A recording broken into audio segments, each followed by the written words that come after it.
Georges-Henri Bautier, bonjour. Vous êtes un des avocats les plus médiatisés en Belgique, avocat mais aussi militant des droits de l'homme. Vous avez d'ailleurs été président de la Ligue des droits de l'homme. Vous êtes à la base du procès contre Hissène Habré et vous êtes connu pour ne pas avoir votre langue en poche. Alors, au bar de l'Europe, je vous ai servi du sucre parce que vous avez décidé de faire la chasse aux hommes d'État qui se sucrent un petit peu trop et qui possèdent ce qu'on appelle des biens mal acquis. Vous visez notamment le président Sassou Nguesso au Congo-Brazza, l'ancien président gambien ou encore le vice-président guinéen dont le procès commence cette semaine à Paris. Ça ressemble quand même à une chasse aux Africains ? Non. C'est en tout cas le glas de dictateurs, timides encore, dans certaines régions, plus appuyés dans d'autres. C'est le glas adressé aux dictateurs qui croient qu'ils seront impunis, que la corruption va continuer à les habiter pendant le reste de leur vie. Ils se rendent compte maintenant qu'il y a des moyens techniques pris par les associations, pris par les États, qui permettent de tracer leurs biens, qui permettent de les saisir, qui permettent de les confisquer. Ce n'est pas facile, mais il faut savoir que la traque est impitoyable. Elle est impitoyable notamment lors du procès, mais qui a duré pendant 15 ans d'Hissène Habré. On essaie de tracer ces biens. On y arrivera. Il y a des victimes qui attendent une réparation qui était judiciairement acquise et qui attendent qu'on leur donne leur argent, c'est-à-dire une petite part du préjudice qu'elles ont subi. Mais s'attaquer aux avoirs de ces dictateurs, c'est une manière de les déstabiliser politiquement ? Ah, totalement. C'est un peu ça la volonté ? Ils vivent de cet argent, de cette corruption. Ils assoient leur pouvoir de la corruption, ils assoient leur pouvoir justement de l'argent qu'ils ont pris au peuple, qui continuent à prendre au peuple. Et dans ces conditions-là, les priver de leurs biens matériels, c'est pour eux déjà un supplice. Donc c'est une action politique. Je ne parle pas de ceux qu'ils infligent à leurs prisonniers politiques, mais c'est une action éminemment politique de dire, première chose, on veut vous juger pour crime contre l'humanité, on veut juger pour torture, des gens qui torturent et qui manifestement ne respectent pas les droits de l'homme, mais on veut aussi, et c'est un des droits de l'homme, empêcher que vous pilliez le peuple. Alors, quand je dis piller le peuple, c'est aussi par des problèmes environnementaux, c'est aussi par des questions qui relèvent évidemment de la morale.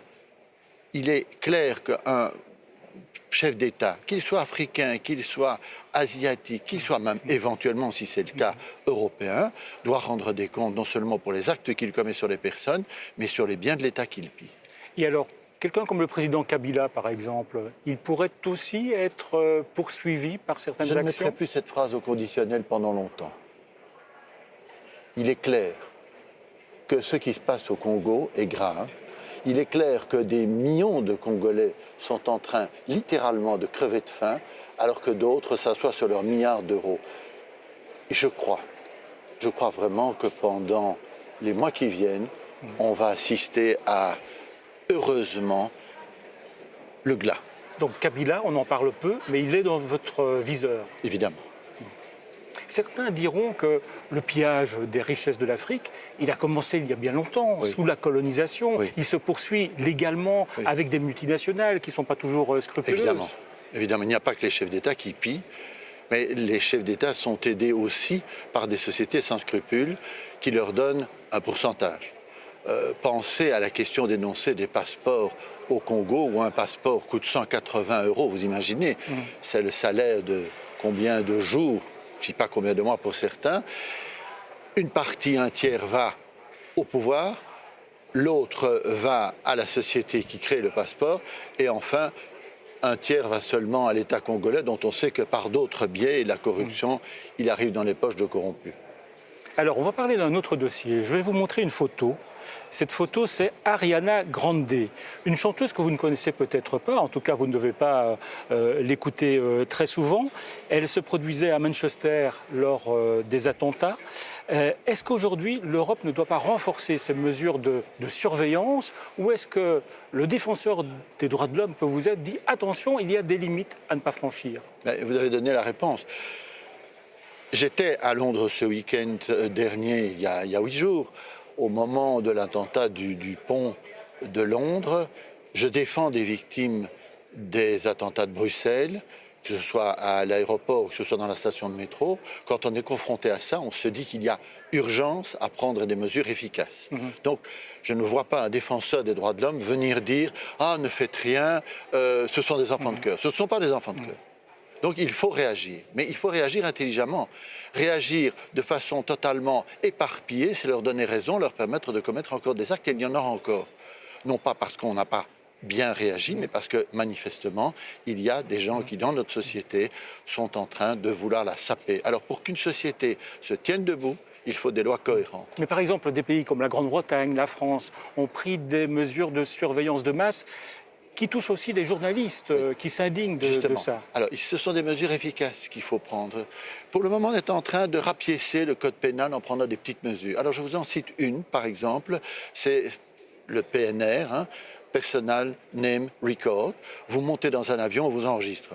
Vous savez qu'il y a des gens qui travaillent ici dans ce Parlement européen qui n'ont pas pu monter dans des avions parce qu'ils étaient signalés comme, à un moment donné, aidant intellectuellement et manuscritement, parce qu'ils étaient journalistes notamment, une guérilla qui est devenue maintenant quelque chose qui arrive au pouvoir, un parti qui arrive au pouvoir, mais ces gens n'ont pas pu monter dans un avion parce que l'avion ne passait pas par les États-Unis, mais passait simplement de Bruxelles à Montréal par l'océan, et les États-Unis ont dit non, on ne veut pas que vous montiez dans l'avion. Ça, c'est l'effet du PNR, c'est qu'on dit oh, mais il faut nous surveiller, oui, mais il faut nous surveiller, mais qu'on ait des recours. Ce journaliste, cette personne qui travaille ici au Parlement européen, n'a eu aucun recours, ou cet attaché parlementaire n'a eu aucun recours, et donc il n'a pas pu prendre son avion. Explication zéro, il a payé son ticket, il s'est présenté plusieurs fois à l'aéroport, il ne peut pas rentrer. Donc, qu'on ait des lois qui soient des lois efficaces, mais qui s'inscrivent dans un ensemble cohérent. Pour le moment, ce n'est pas cohérent. Georges Ribotier, prenez une petite boule surprise avec une question surprise que vous allez lire à haute voix et sans crainte. Je vous connais.